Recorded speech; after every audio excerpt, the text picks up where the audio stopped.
Hey mini dreamers! So, I am super excited about today's video. I have been hard at work making a miniature sofa that I sent off to Kim from Tiny Dollhouse Miniatures as part of our collab.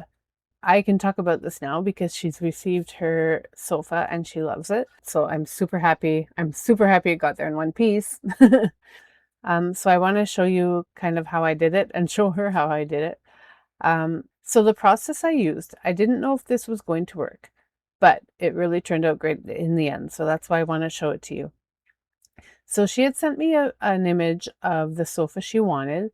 And my first thought was to look at a thrift store to see if I could find like similar colors or, similar vibe to the fabric on the sofa that she wanted. And then I got an idea. I saw somebody else on, I don't know if it was a miniature Facebook group or some other unrelated group, but somebody was talking about this printable canvas. It's actually not canvas. It's called, it's cotton sheet fabric. So it's actual cotton sheets that you can print on with your bubble jet printer. And I was like, oh my God. So I bought this. And what I did to try and get the exact pattern, or very close to it, probably not exact, but close to it, is I uploaded the photo into ChatGPT and I asked it to make me a similar pattern. So I thought that was a great use. It was able to produce something pretty cool. I plugged it into ChatGPT. Now I know this is controversial, and I get if you're not for AI, totally fine. As for me, I think it's here. So as a tool used correctly, we might as well use it. But that's not a debate that I'm here to have. I just want to show you what came out of it. So I plugged it into ChatGPT, I got the pattern, and I printed it out on these sheets. So what they are, I'll get one out of here. I think I only have one left because I've been playing around. So it comes in a sheet like this, and I don't know, this probably looks shiny on your side, but this is like the shiny side. You can tell it's a lot more shiny. And this is the cotton side. So you print on the cotton side, and it becomes a sheet of cotton. So you can, I mean, the possibilities are endless. I'm thinking blankets, pillows, sheets, clothes, a whole bunch of stuff. Anyway, whole new world. But for now, like I said, we made the sofa. I used it for the sofa cushions. So we're going to get right into it, and I'll show you what I did. All right, so this is what the sheet looked like. I think it turned out awesome. So the colors were really great too. I was never actually able to get the same colors again when I tried to print out another sheet, so I really had to work with what I had. So I proceeded to just cut off the borders and get rid of those so that they wouldn't be in the way later on. I just used a pair of scissors. I could have used my cutter, but it wasn't that big of a job. All right, so these are the wooden pieces I've used. This is just a square dowel that I had lying around. I did end up having to buy another one because I ran out of dowel. And these other pieces are from the file that I designed myself to be able to make the sofa. So if you're interested in the file, I will put this up on my Etsy shop.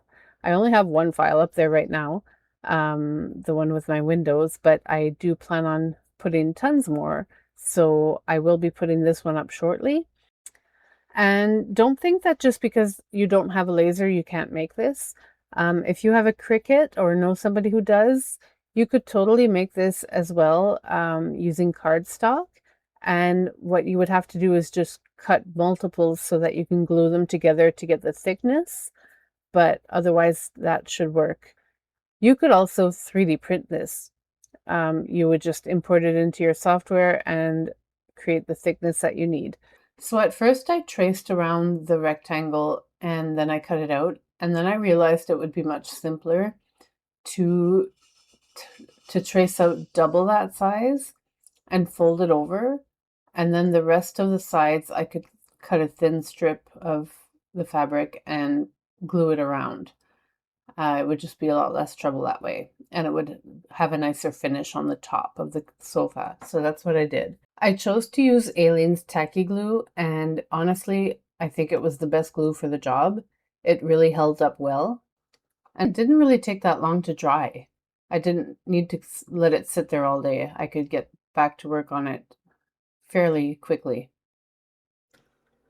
Next, I glued the back part to the seat part, and I didn't cover the seat part. I only realized later that it needed to be covered, so thankfully I hadn't covered it, because if I covered it like I did the back, I would have run out of material. But I did end up putting a little strip in front just for aesthetics. So that went pretty well too with the Aleene's glue. Again, it sets pretty fast, and it was the right glue for the job. Next, I had to cover the sides of the back, so I snipped the corners so that I could fold down the excess.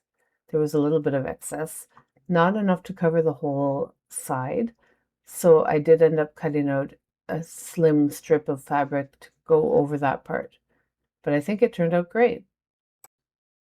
And now it was time for the legs of the sofa. So I took my dowel and I started measuring, and then I marked it off, and I used my little saw to cut out equal pieces. Once they were cut out, well, the three of them anyway, I couldn't make a fourth one because I didn't have enough dowel. I clamped them together and sanded the ends so that they would be equal, and then I started to stain them. My initial plan was to use a makeup brush to apply the stain, and that worked okay, but then I thought, let's save some time here and dip these bad boys right into the stain. They fit, and it was a lot quicker and more effective in my opinion. Next, it was time to figure out how I was going to make the cushions. I found this foam material that I received with some packaging, and I think it was a pretty good thing to use because I already had the thickness. I wouldn't have to sew together some cushions and try to stuff them. I would have run out of material anyway in my case. So I used this and I cut it up to size using the actual sofa pieces to measure. And it took me a little while to figure out exactly how I wanted to do it, but in the end I figured it out. And so I cut up all my pieces so that I could then cover them with the material. And P.S., whatever you do, do not use hot glue on this material. It was definitely the wrong glue for the job. It actually started to melt away the foam. So once again, I recommend Aleene's tacky glue. It goes a long way. Covering the cushions was a bit of a challenge. I tried different things before finding out what worked. So basically, I put my foam pieces down, cut around with a seam allowance so that I could cover up the sides. And the best way that I found was to use, again, Aleene's tacky glue, but to hold it in place because it was a little slippery, I used little pins to pin the fabric to the cushion, and I let it dry quite a bit just to make sure that it was really stuck there. What I didn't think of at the time, and this is a good tip, the cotton sheet, like I said, has a plastic backing, right? And so that's why it was a little slippery to glue on and slightly more difficult to hold. We got there in the end though. But possibly what would have been easier would have been to take the plastic backing off, because you can absolutely take that plastic backing off. It's a little finicky at first to get the corner, but once you get the corner, it peels off beautifully. And then you actually have just the fabric. So it's really like a true cotton fabric, which is amazing. The one thing I will say though about using that method is that if I had, the glue definitely would have gone through the fabric, and so it would have been more like a Mod Podge situation, and the fabric would have been very stiff. So I guess it depends what your application is, what effect you're going for. In the end, I'm glad I didn't take the plastic off for that reason, but it's definitely an option for other projects if that's what you think will work best. So once all the other pieces were stained, I went ahead and started gluing them together. And the little decorative pieces, I decided that the laser had made the edges too dark. It wasn't going to look right. So I ended up using my Dremel to kind of get the dark part off and restain it. And that way it looked much more cohesive with the rest of the sofa. So then I got each side piece glued together, and somehow I can't find the footage of me gluing each side piece to the actual sofa, but that's okay. Here's what it looks like in the end. I think it turned out great. I'm so happy with how it looks. It's not perfect, but it looks lived in, which is what Kim wanted. Hey, me again. So that was it. Let me know what you thought of the sofa. I think it turned out great, and I'm pretty sure Kim agrees. She's told me so. So yeah, I'd love to hear your comments, see what you think.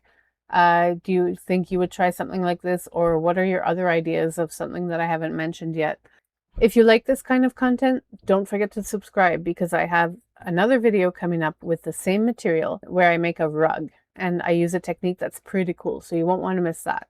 That should be out soon-ish, as soon as I can. Anyway, that's it for now. Take care. Bye.